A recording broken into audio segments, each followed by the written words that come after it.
Why being selfish is good for you. All too often in this world, we get called selfish for simply doing the best things for ourselves and our lives. However, did you ever stop to think that by being selfish, you might just become the best version of yourself? So in a sense, selfishness becomes vital to our existence. Put yourself first. If we don't put ourselves first and figure out what we need to make ourselves happy, we can never rise above the limits we put on ourselves. Putting yourself first can actually benefit the world if you do it from a place of love and compassion. Your relationship with yourself. Out of all things in life, perhaps our relationships with ourselves matter most. However, for most of us, we neglect this relationship more than all others.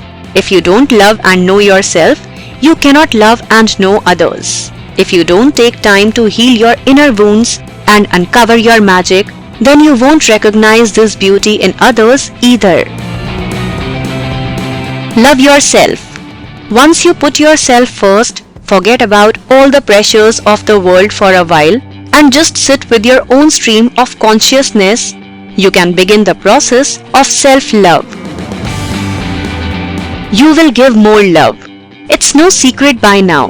This world could use several, if not dozens, of doses of love.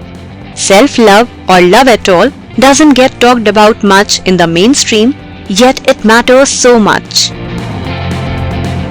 Start small.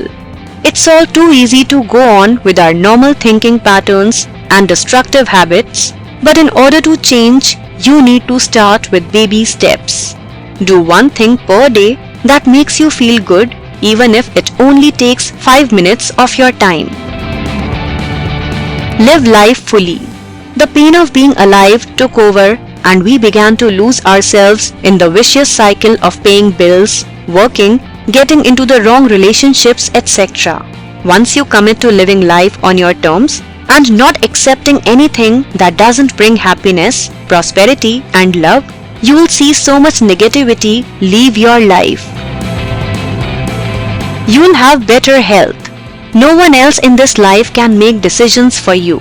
No one can tell you to eat healthy, exercise, meditate, live slowly, breathe, and not sweat the small stuff. However, all of these things will drastically benefit your health, and once you move into a place of self-love and care, you'll only want the best for your mind, body, and soul. Get away from unhealthy things. You'll no longer want to put unloving foods, drinks, and other substances in your body. You'll start to learn what your body craves and your soul needs. You'll learn to listen to that intuitive voice that knows what will benefit you most. You will start realizing your dreams. Somewhere along the way, we bury our real dreams deep within our souls and tell ourselves we'll touch them again someday. Now is that time. If you enjoyed watching our video, do share it and don't forget to subscribe to our YouTube channel.